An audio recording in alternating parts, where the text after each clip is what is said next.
Really silly to me that sometimes these quotes can really speak to me, which, one quote that I was thinking of randomly that came to me was, not everything that glitters is gold. And it reminded me that what we think of as happiness throughout our life isn't actually truly fulfilling. And that's what the twin flame journey is about. It's about finding the real happiness. It's about finding the source of unlimited happiness. And what it does is it shatters everything that you thought you knew, breaks you down until you have to find the real source of happiness, which is essentially the pure awareness, the pure consciousness that you are, source. And it activates our fear-based energy, which is the parts of us that are yearning for something in the external, the parts of us that feel that we need something in the external, the parts of us that are craving for external love. And it activates all of this and it purges it out. And that's why we have ego death. That's why we have the dark night of the soul. It purges all this out. And then it tells us, hey, we need to find the real source of happiness. We need to find the real happiness. And throughout our lives, as I was saying earlier, we experience happiness, but it's always fear-based happiness, right? When you're in love with someone, in a superficial sense, it is this high that can easily become a low, right? It is completely dependent on the external, and it's almost like this nervous kind of happiness feeling, and that's not sustainable happiness. That is not happiness that is solid, that is grounded, that is centered, that is fulfilling, ultimately. But we keep going through this for these little highs of nervous, happy validation, and it's never sustainable. Like, you see so many people, they're in a good mood one time that their person texts back, and then they're back to being depressed when something goes off. And so that happiness is actually just pain in disguise, and the pain in disguise is just happiness that appears to be if something goes right.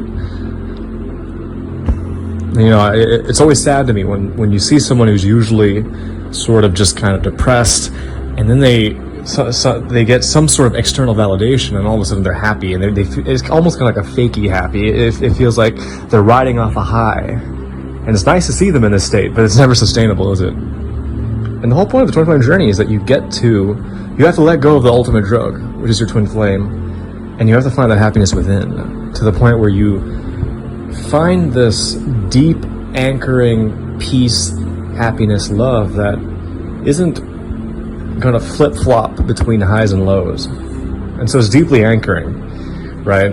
It's deeply anchoring.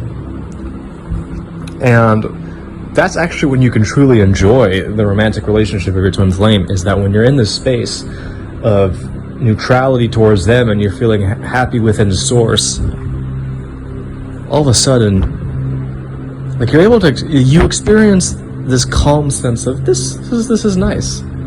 This is nice. This is pleasant. This is fun. But it's not this over dramatic thing like it was before, where it's like, oh my God. Oh my God. It's just it changes completely. You become the source of happiness. You become the source of beauty.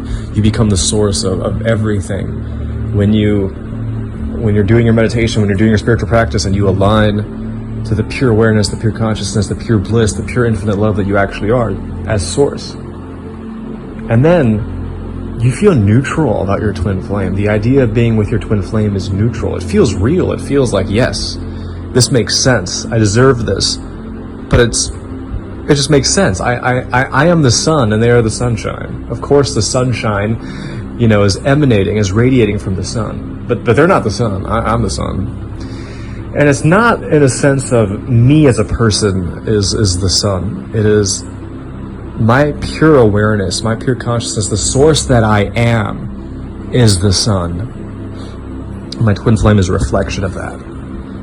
So if I'm stuck in fear-based energy, and I'm stuck in ego, and I'm craving glitter, thinking that it's gold, not realizing that the real gold is realizing, hey, I'm the sun, I'm the source. And the beauty of my twin flame is that they are sort of the reflection, the extension. I heard someone say, and I really love this, they're the amplification of the vibration of love that you're radiating. And to me, that was perfect. Because they are an amplification. They are an extension. They are radiation. They are the sun rays to the sun that you are. And so, this video is not saying that the twin flame love is fake, that the twin flame happiness is fake. It's saying that look at where the happiness that you feel for your twin flame, the love that you feel for your twin flame, which is so intense, where is it originating from? What is the source of that happiness and that love? Go there, and the twin flame can't help but come back, right? They will go, the sunlight is coming from its source, so you need to become the source. And the twin flame will come back to you. They're the ones that initiated the ego death, and they're the ones that come back when you're aligned to source.